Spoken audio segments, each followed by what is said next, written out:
So hi, everyone. Thanks so much for joining us today for the Policy Design Guide Overview event. So over the last year, Amanda Janoo here today facilitated the process that engaged over 70 plus people in the WEAll community, 2 of which are here today, where we co-created this document that was intended to support policymakers all over the world in policy making as the process.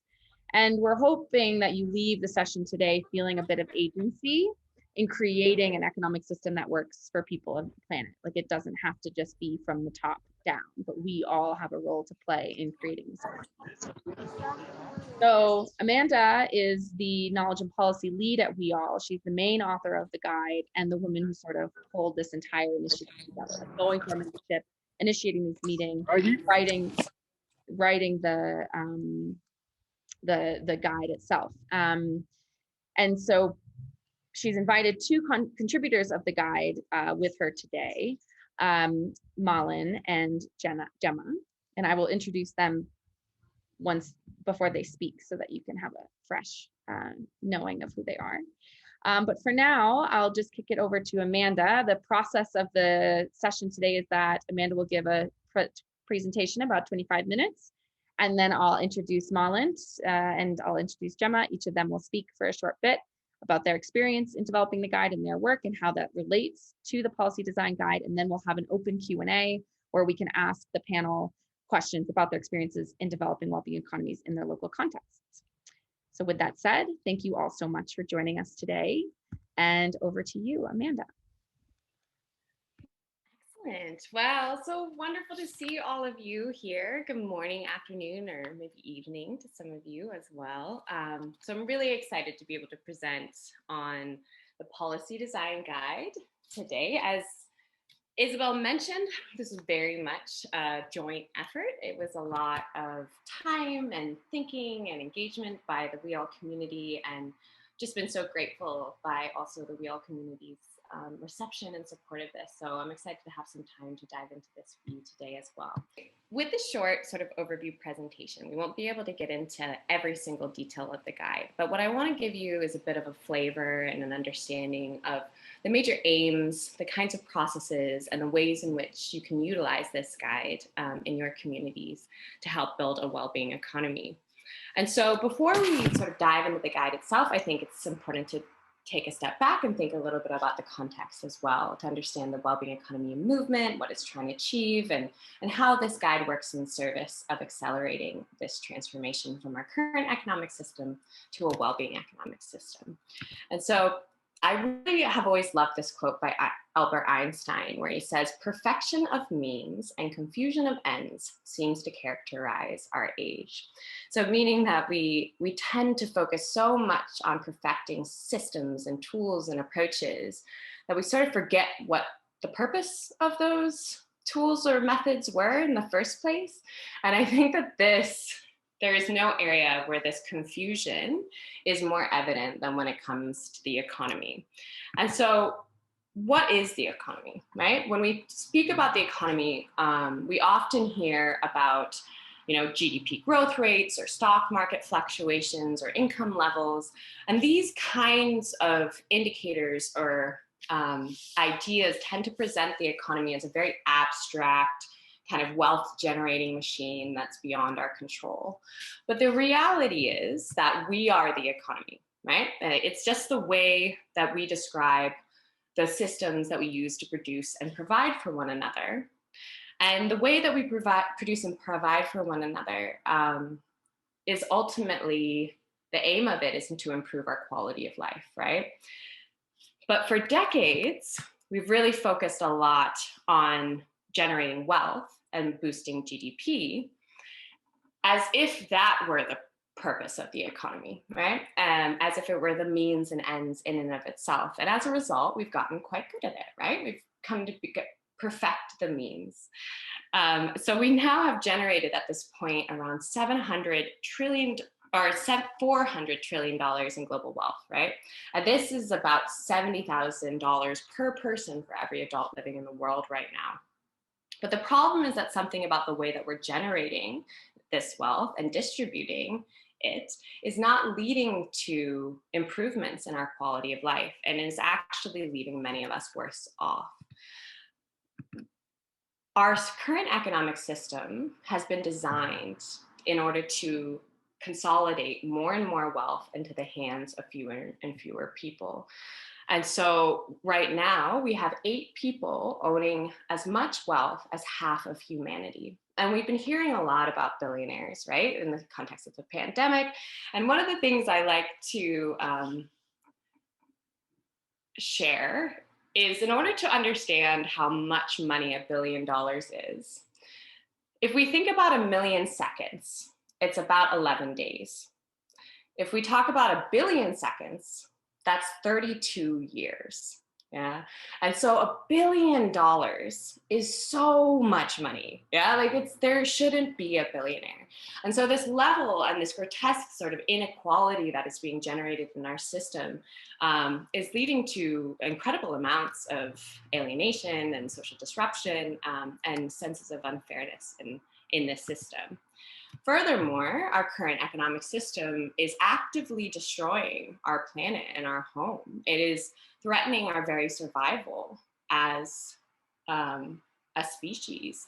And so on top of all of this, right, we're also seeing increasing amounts of anxiety, depression, despair, loneliness in many of the supposedly richest countries and most developed countries in the world in particular. And when you add a global pandemic on top of all of this, right, you start to see that there's something really fundamentally flawed with the way that we're going about producing and providing things for one another right now. And this realization, you know, becomes even more frustrating when we see our policymakers seemingly focus so much on maintaining our current economic growth in the state of all of these crises, as if forgetting that our economy means nothing if it destroys the people and planet that, you know, fundamentally is a part of it. And so one of the reasons that policymakers seem to focus so much on economic growth in this context is because the standard story has been that the major priority for policymaking is to grow the economy, because that's the way that we can generate more wealth and then take some of that wealth through taxes to fix the damages that are done to people and planet in the process. And people are kind of catching on to the fact that this general story and this approach isn't working, right? So now, according to recent surveys, over half of the world believes that our current economic system is doing more harm than good, and is actively undermining our democracies as well. And they see and are losing faith in our collective institutions and our governments, because they're viewed now as just facilitators for this really unjust and unsustainable system, as opposed to protectors and promoters of our collective well-being. And so we need to really change the story, right? We need to go from just fixing and healing and redistributing to figuring out how to get it right in the first place, to really think about how we transform this economic system in order to ensure that it actively regenerates our natural world and ensures that we all have the foundations that we need for a good life. And so this vision sits at the heart of the well-being economy movement. It's about developing an economy that does more of the heavy lifting, that provides all of us with our fundamental needs for participation, for nature, for connection, dignity, and fairness.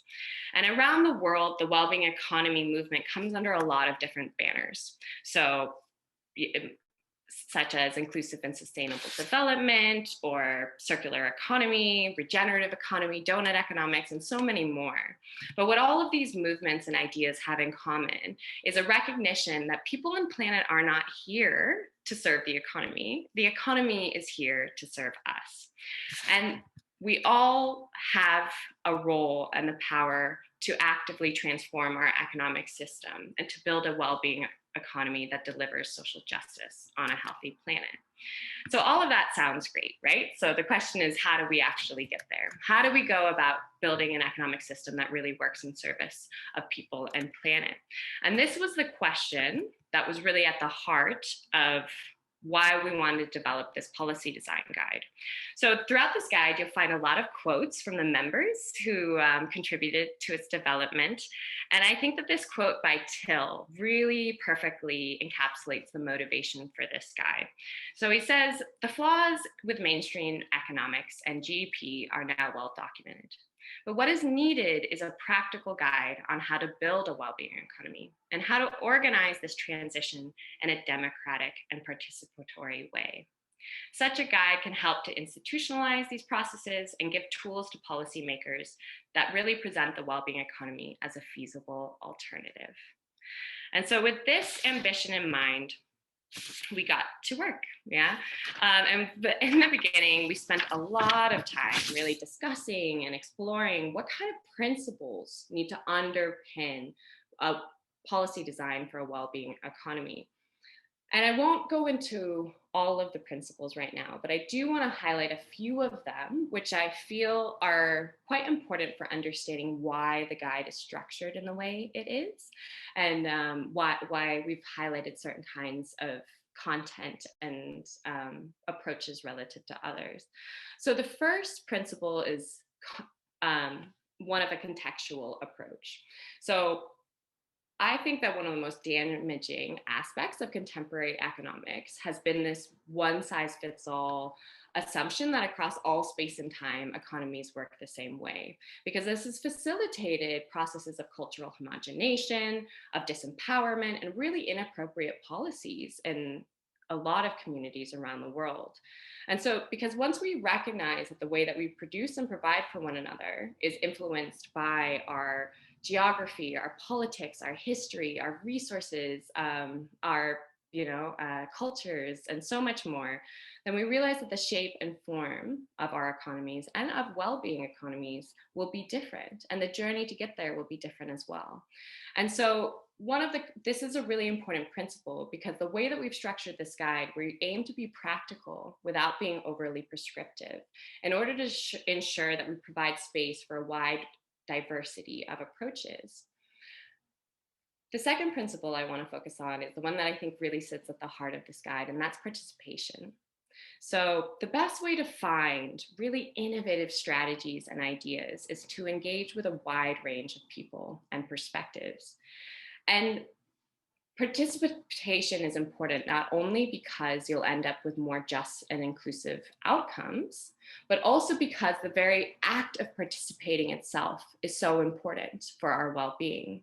We all have a fundamental need to feel like we have an influence over the decisions that impact our lives. And so throughout this guide, there is a very strong emphasis on co-creative, deliberative, and participatory approaches to policy design and implementation. And finally, I want to draw your attention to the principle of strength-based approach, because this is actually a pretty radical shift, as standard economic policy tends to be very deficit or problems-based, in the sense that we always start with a consideration of the things we lack or the problems we face, as opposed to looking at what we have and how we can build on those existing capacities and skills in order to achieve the objectives that we want to get to. And so a strength-based approach is transformative because it really moves us away from just correcting market failures to really proactively building the better world we envision. And so throughout this guide, you'll notice that we really try to always make sure we're focusing on our goals, on our aspirations, on the things that are already positively contributing to that, as opposed to focusing on the deficits and where we need to attract more skills or technology or finance, for example. So what does this all mean in practice? So when you read this guide, there will be a tendency to view this as sort of a step-by-step process, and it's not, but the way that we've tried to structure this guide is to break it into 5 stages: vision, strategy, policies, implementation, and evaluation. And all of these processes are really interconnected, and so ultimately, when you use this guide, we really encourage you to experiment with different combinations, to add in new processes, and all we ask is that you sort of share your experiences so that we can continue to learn together and build this guide along the way. So with this, let's dive into the guide itself. And the first stage of this guide is about developing your well-being vision, about expanding your notion of progress and becoming clearer on what kind of society and world we really want to live in, so that we can go about proactively building it and finding the methods or means that are most appropriate. It's about moving beyond measuring our collective success by our level of GDP to measuring our success by our level of well-being. And your well-being vision will really act as your North Star for the transformative journey ahead. And so when thinking about how you develop a well-being vision, we explore 3 different processes. And the first one is, how do you understand what matters for well-being? So this is the only time, I promise, that I'll show you an actual page of the guide, but I want to show it to you so you have an understanding of the structure of this. And so what you'll see here is that in each of the processes, you'll find this section on how. And in the how, you'll recognize that we see there are a lot of different ways to understand what matters for well-being. And you'll find hyperlinks to tools that can help you to really undertake those different processes. But you'll also find this section on WEAll tips. And this is where the WEAll community sort of provide their suggestions on how to undertake these processes and our opinions on best practice. And from our perspective, the best way to understand what matters for well-being is to ask people. So a really great example of this is from Germany, who instigated a massive public consultation process to understand what mattered for well-being in their country. And this took the form of over 200 in-person events in all of the regions around the country, as well as online forums, in order to gather as much information as possible from their citizens. And in the end, they ended up with over 400 different priorities, but these were some of the ones that were mentioned most often. And what's interesting here is that when you ask people what matters for well-being, you end up with a mix of values like solidarity, equity, respect, alongside outcomes like work-life balance or unspoiled nature, and also processes, right? Like political participation and civic engagement. And so policymakers tend to focus on outcomes a lot because those are the things that are the most tangible. But in reality, a really exciting new space for innovation is to think about how to integrate well-being values and processes into new forms of governance and decision-making around our economic system. The next thing that we explore is around crafting and communicating your well-being vision. And this is really important because in order to achieve something as transformative as fundamentally changing your economic system, you really want to make sure that everybody's on board, right? And so you want to communicate with a broad range of actors and citizens and different types of people in your community. And so different governments take different approaches for communicating their well-being vision. Some use infographics, in order to illustrate this. Some use short statements, vision statements of their well-being vision, and others use music or art. And so this picture, for example, is from Ecuador, and it is a painting of Buen Vivir, which illustrates the indigenous notion of living in harmony with oneself, one's community, and with our natural environment as an illustration of the kind of place and society that we're aiming to build. Then comes the question of how you measure well-being. And I think this is probably the area where we see the most energy and momentum in the well-being economy movement right now, and for good reason, right? Because there's clearly serious issues with GDP, and we want to move beyond them. But I want to just make clear here that this guide will not tell you which indicators to use to measure well-being. It'll outline a variety of examples, but really focus on the process by which you select those indicators. And so one of my favorite examples in terms of this comes from Wales. When they were developing their Future Generations Act, or their well-being framework, they developed a series of criteria for selecting their indicators. And one of the core criteria was effective communication. So they wanted to make sure that indicators could be intuitively understood by anyone in the public as being something that actually related to a priority they had, and an intrinsic goal for society. And I can just say that I worked for a very long time training policymakers in economic analysis, and this is so important. Yeah, the ability for people to intuitively understand what these numbers mean is transformative in terms of your ability to really utilize them in a way that's transformative for your goals. Then we move to the second stage of this guide. I moved beyond just different measurements to actually developing transformative strategies in line with our vision. And I must say, right, so we're talking about very emergent processes here. And so there's a lot of relevant processes that would go into developing a well-being economy strategy. But we decided to start with 3. And so let's start with the first one, which is around identifying well-being economic activities and behaviors, because this requires a pretty huge shift in thinking, because for a long time we held this narrative that the purpose of the economy is to generate wealth. And therefore, we encouraged and rewarded and incentivized big businesses and investors that were viewed as the most efficient at generating wealth. But as we move from focusing on wealth to focusing on well-being, we need to reevaluate what kinds of economic activities and behaviors are most beneficial to those goals, right? To our collective well-being. And COVID-19 has been a really interesting example in this respect, because it didn't take policymakers very long to identify which economic sectors and workers were most essential for our current well-being.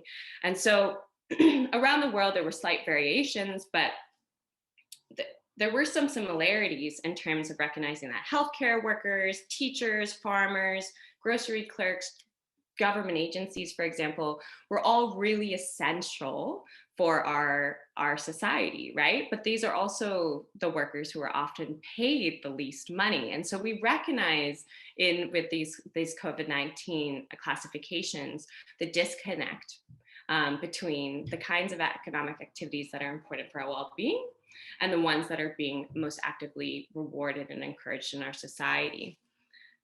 And then another important area, and this is the second sort of process we explore, is around aligning institutions and stakeholders. And so this is a really exciting space where we're seeing a lot of new innovations and experimentations by governments and societies as a whole to really move beyond a siloed perspective to collectively working together in a systemic and holistic way to achieve the transformation that is needed to align our economy with our values and objectives. And so this is another one of my favorite case studies in the guide, which is about the Envision Utah initiative. And this began in the 1990s in the state of Utah in the US, when the government recognized that their economy was growing really, really fast. And they were concerned about the impact this was having on their natural environment and on people's quality of life. And so they wanted to develop a new economic strategy, but to do this in a really participatory and inclusive way. And at first they faced quite a bit of resistance because there were all of these different towns and agencies and different authorities who felt that it was their role to sort of manage their local economies.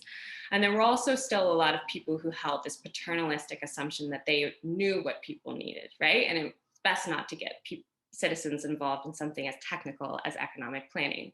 But in the end, they were able to get widespread buy-in and support for this initiative by making 3 really strategic decisions. The first was to present this as a long-term initiative, so that it wasn't going to be confined or associated with any political administration or cycle.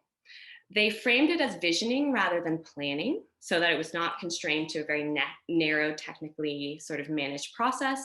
And finally, they presented it as a continuous process rather than a project. So it wouldn't just be short term, but actually ultimately integrated into the way in which government made decisions around the economy moving forward. And it did take a long time, actually. So it ended up taking years of public consultations, of workshops, of data gathering, and public awareness raising as well to ensure widespread participation in these processes. But in the end, Envision Utah is still going strong 20 years later, and it's a fundamental part of the ways in which economic strategies are developed by the state. And then we move into the really tricky bits, yeah. And this is about managing trade-offs and power dynamics. So the reality is that the only way to build a well-being economy is to proactively confront power imbalances, and to strategically manage trade-offs in a way that is inclusive of all of the different actors who are engaged in this system. So a great example of this is the Just Transition movement, where we're seeing some really inspiring co-creative approaches to sunsetting environmentally harmful industries in a way that is just and fair to workers and communities who really depend on those sectors. So what is vital here is to really just make sure that you engage people in these discussions, right? So that they can recognize these tensions and trade-offs themselves, and to ensure that these decisions are being made in a transparent and inclusive way. And so with this, I move to the sort of third part of the guide, which is around assessing and selecting well-being economy policies. And so this is an area where I think we have a lot of space for growth and innovation. It's because when we're talking about something as transformative as building a well-being economy, individual progressive policies are great, but a coherent policy package is better, right? And so one of the things we're seeing is that we need to move away from just focusing on developing new policies and first really assessing the alignment of our existing policies with our strategy and our ultimate goals. And one area where we're seeing a lot of innovation is around this point of how do we integrate values into these assessment processes and move beyond cost-benefit analysis. And so gender budgeting, for example, and gender mainstreaming is an area where we're seeing the value of equity being utilized as the core criteria for assessing the appropriateness of different policies and influencing the priorities of what new policies will be designed.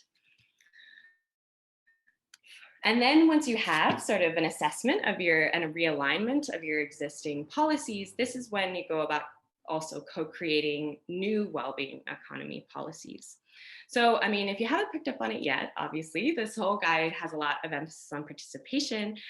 And we're seeing examples where technology, for example, is being utilized as a way to involve a much broader range of people in decision-making. And so Decisim Barcelona is an example of a technological web-based platform that is being utilized by the city to crowdsource as many different ideas as possible to support dialogue amongst different citizens about policies and to ultimately inform what the city does in terms of action. So I want to make I'm going to spend a little less time speaking about these final two stages because I want to make sure we have a lot of time for question and answers too. But when we talk about implementing and evaluating policies, I want to focus on a couple of the sort of major themes in this area. And so one of them is, the biggest issue with standard economic policy design really comes in implementation, right? So working in international development for a very long time, there was no shortage of economic experts and policy advisors who would come in and develop these beautiful, really fancy strategic policy documents. But at best, these like $2 million documents would sit on a shelf somewhere and no one would ever look at them again. Or at worst, people would actually try to implement something they didn't understand and was not in line with their interests. And so fundamentally what ended up happening in reality was so divorced from what was planned in theory. And so when we talk about new approaches to implementation, this is about making sure that people are really actively engaged, not only in designing the policies, but also adapting and implementing them in accordance with local contexts. And so I love this example of the Barrios Verdad, which is from La Paz in And so after decades of failed sort of poverty alleviation and infrastructure development initiatives, they decided to just give poor urban communities the power to design their own infrastructure and community development projects and plans. And so they just gave them the money they needed to execute these plans, along with an additional sort of fund in order to be able to adapt or add additional initiatives along the way. And the well-being impact of these initiatives have been so enormous that it's actually become best practice in international development, as a lot of other agencies and cities are trying to learn from the really inclusive bottom-up sort of implementation and policy approach of this city. So since we're talking about impact, this brings us to the final point, which is around evaluations. So evaluations and assessments play a critical role in all of the other stages we've talked about, right? Because it provides us with the information, the insights, and the evidence we need to make strategic and informed decisions. And so with the rise in well-being measurements, we're seeing governments from local to national, even global, starting to do well-being assessments. So Scotland, for example, has been using their national performance framework and the SDGs to really understand and prioritize areas of intervention to track well-being across various dimensions over time. But more than anything, I think what is needed is to embrace experimentation and learning, because it's really hard for policymakers to feel like they can fail. But we're trailblazers here. And I think there's just as much to learn in failure as there is success. And so what we need to do is to make sure that we're building mechanisms for continuous learning and reflection, and that we all feel that we're policymakers as well, and that we're part of this transformative project to build a well-being economy. So with that, yeah, I know it was very quick, but I hope you've gotten kind of a general idea of what this guide is about. I hope I've sort of convinced you to read it. It's not very long and there's a lot of pictures, but if not, I hope this has given you a good flavor of the general idea and the process and the information that's within it. And so before I hand it over to Gemma and Malin, I just want to tell you a little bit about some of our next steps and ways for you to get involved. So we're going to be putting this guide into action and rolling it out with communities around the world in this coming years. We're building a WEAll policymakers network. So this is for civil servants from any level of government or for any country who is interested in building a well-being economy to sort of come together, to have a space to share, learn, and support one another on this journey. And we're also really trying to galvanize public demand for more participatory processes and raise awareness amongst policymakers. So we're building a working group within WEAll to help do this. So if you're interested, I really hope that you'll join this working group. And finally, we're gonna make this a living document, right? This is just the beginning. And as we keep learning more and gathering new tools and learning about new case studies, we'll keep adding and adapting this guide along the way. And so I hope that you will join and support the movement. So you can, obviously, if you're not already a WEAll member, I hope you will become a WEAll member. Join us on Citizens to discuss the guide, to talk about innovative policy design approaches you're seeing in your community. And also, please, tag your policymakers. Let us know who we should be in contact with.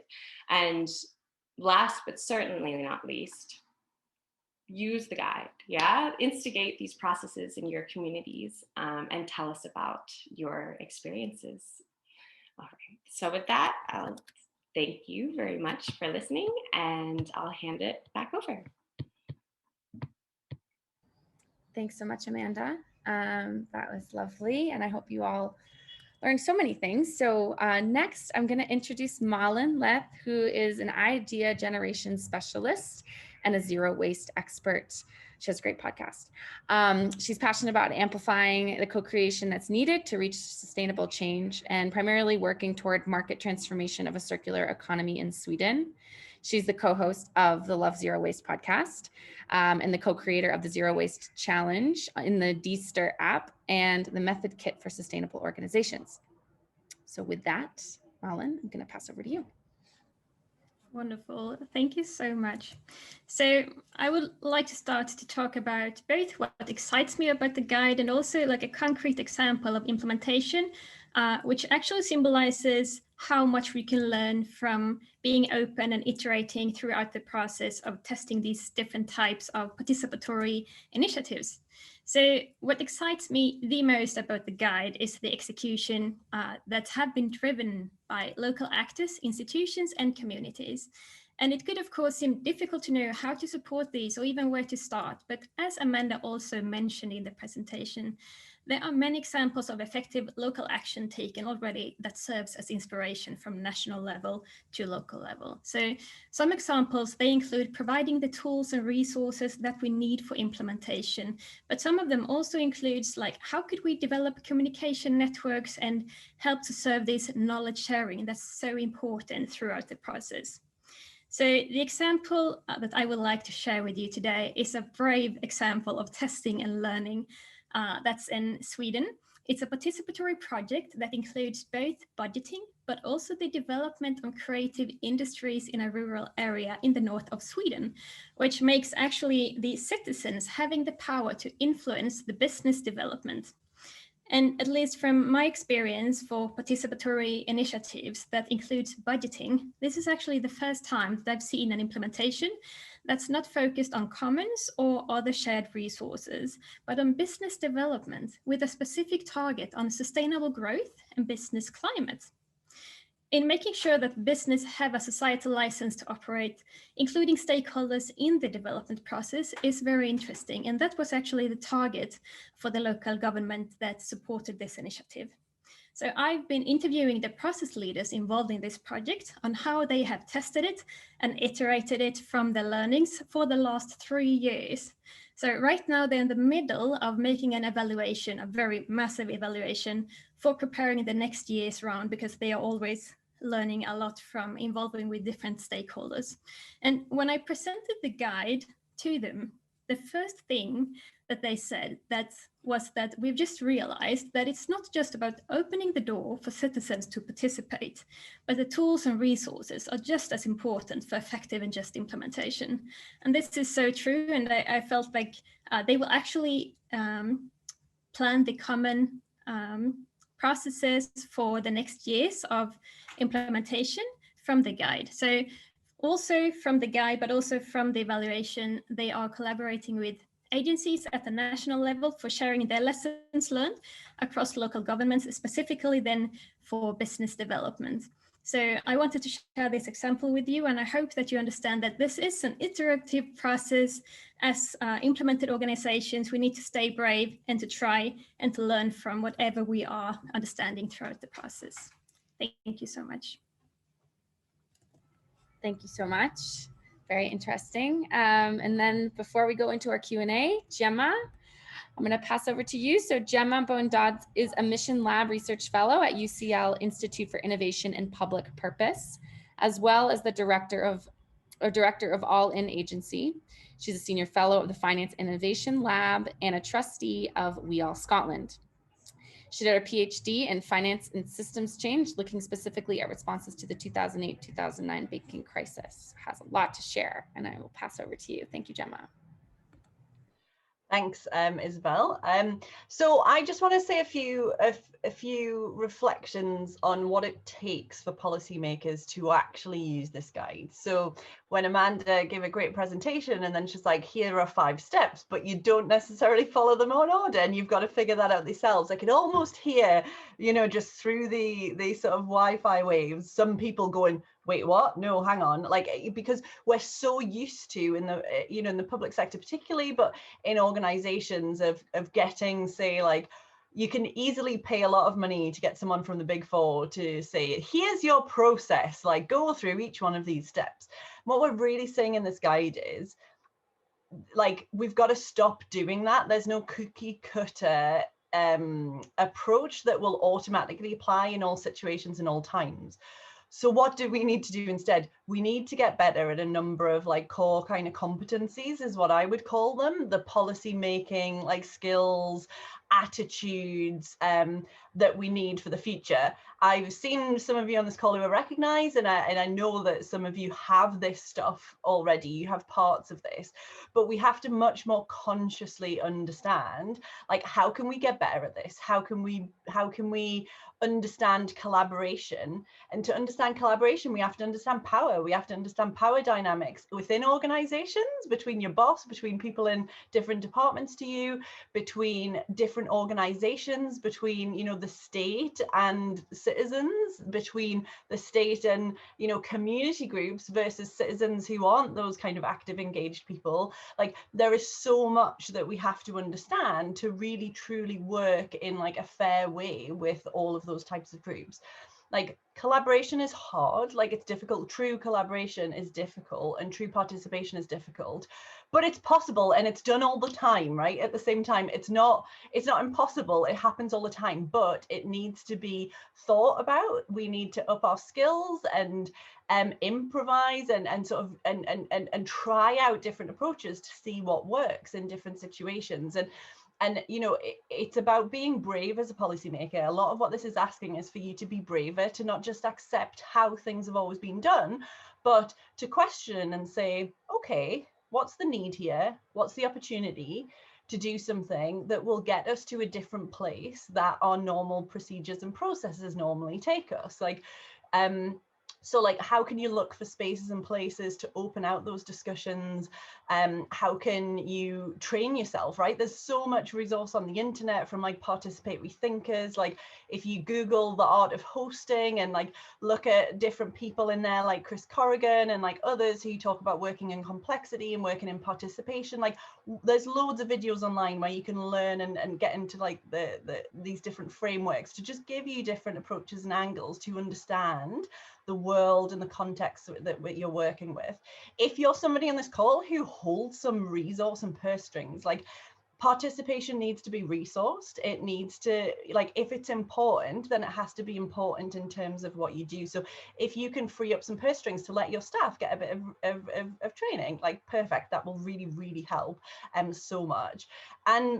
But also just start where you are. So you are always going to be sat as a policymaker working in constraints of some kind. So you might look at the guide and go, oh, I really want to do this huge like visioning exercise where we, you know, for example, in Scotland, like we might want to work across loads of like communities within Scotland, or in a local council, you might want to work in like the most deprived areas of your constituency and do some visioning events. But you haven't got the money, you haven't got the budget, COVID recovery is constraining everything that you're doing, then you maybe can't start there, but you might have the ambition to get there. You start with wherever you are within that process, you know, those 5 steps that Amanda outlined, and just try and start to bring in some of these processes, and also recognize where you're already doing that as well. So be brave, resource it if you can, and just keep learning and join the Policymakers Network, because that is a space where you can learn for free, you know, and learn from other people all around the world who are pioneering and doing this stuff. So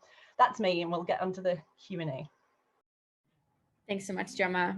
So now we're going to break out into a Q&A, or not break out, but if everyone wants to turn their cameras on or whatever, we've got 15 minutes. So I'm going to ask that you ask concise questions. You can also write them in the chat, and we'll get concise answers, and I'll call on our different speakers. So if anyone has a question, you can also use the raise hand function, which is in your reaction section on the bottom. I'll open the floor.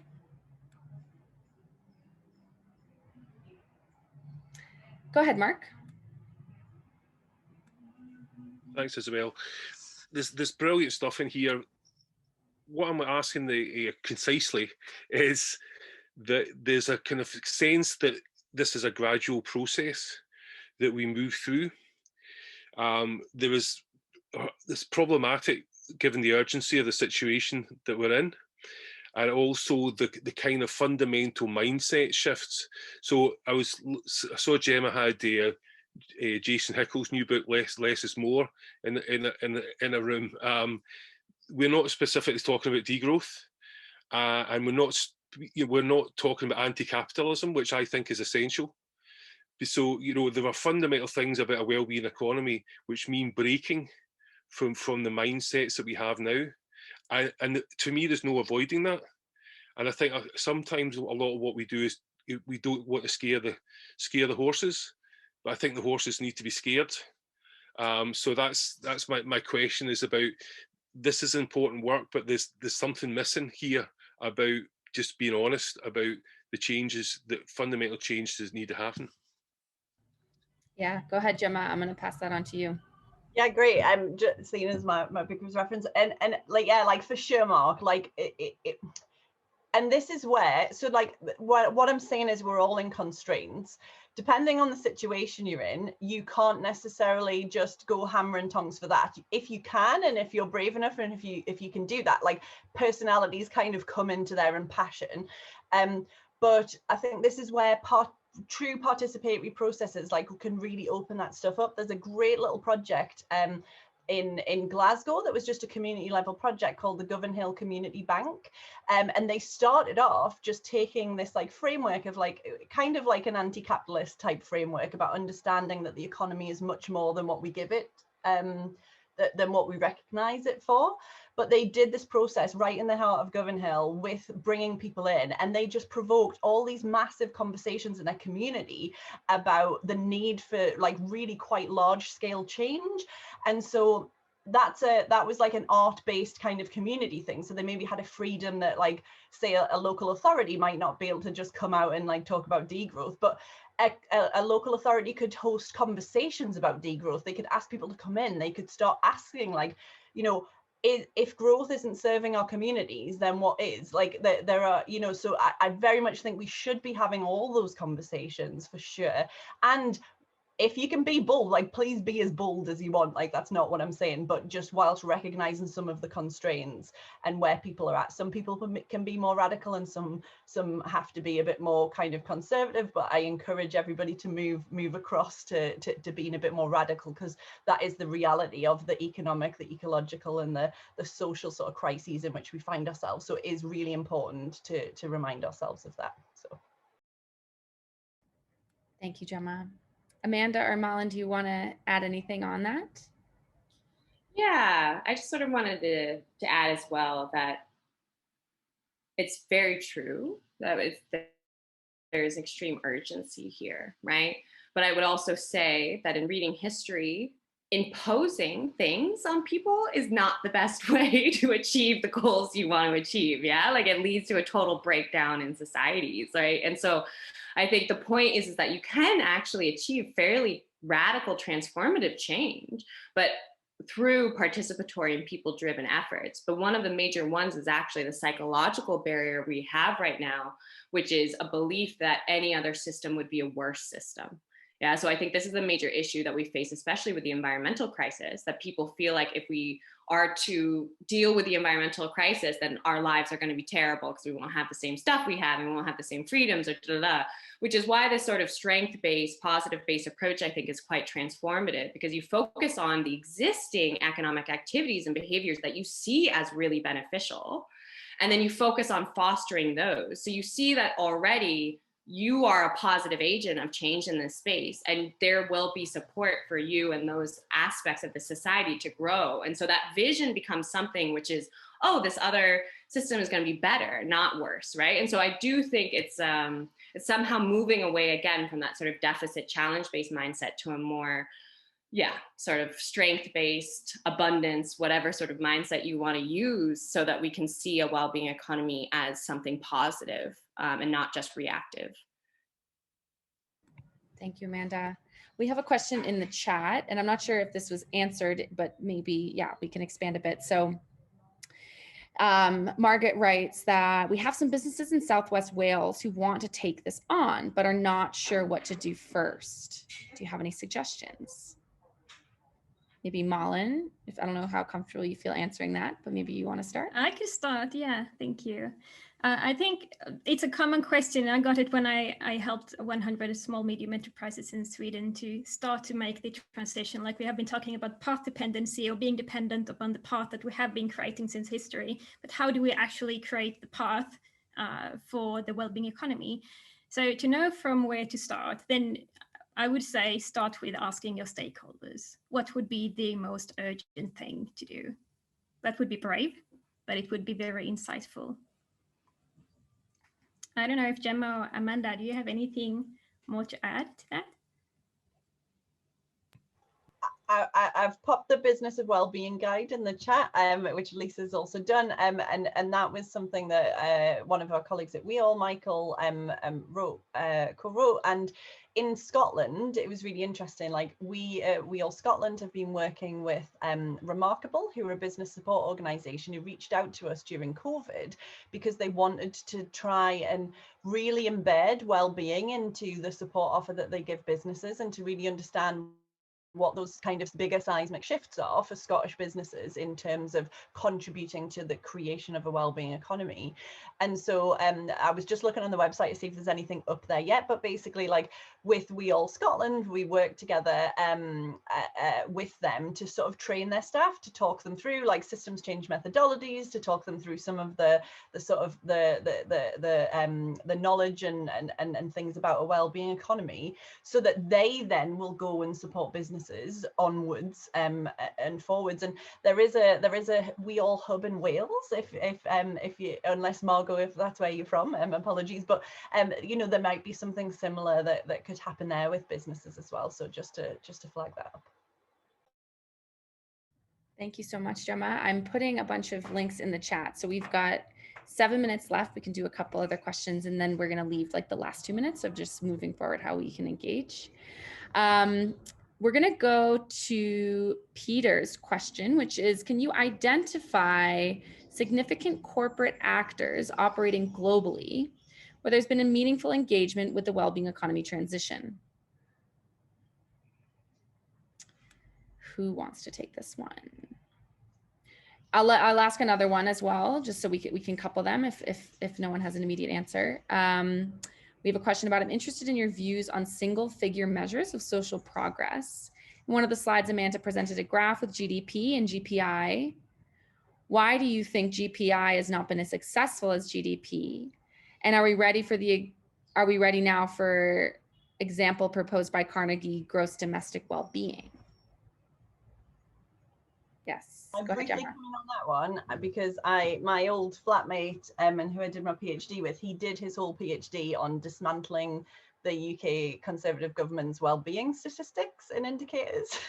And in terms of like the Carnegie one, there's like a big question about why are you trying to measure something and what difference does it make if you're an 8 or a 9 or a 5? Like, what does that really tell us about our lives and how we're doing? Like, and there are really important philosophical questions about, like, I totally get the drive to move to like a slightly less bad version of GDP, but I don't think that actually something like the Carnegie's approach is really making that step change. You're trying to do the quantitative thing, but like sort of in a not like it's not saying, well, actually maybe we shouldn't be measuring that at all. Like maybe we should actually just be finding out how many people are homeless, like how many people are, and like to reduce that to like a number. I'm not convinced personally that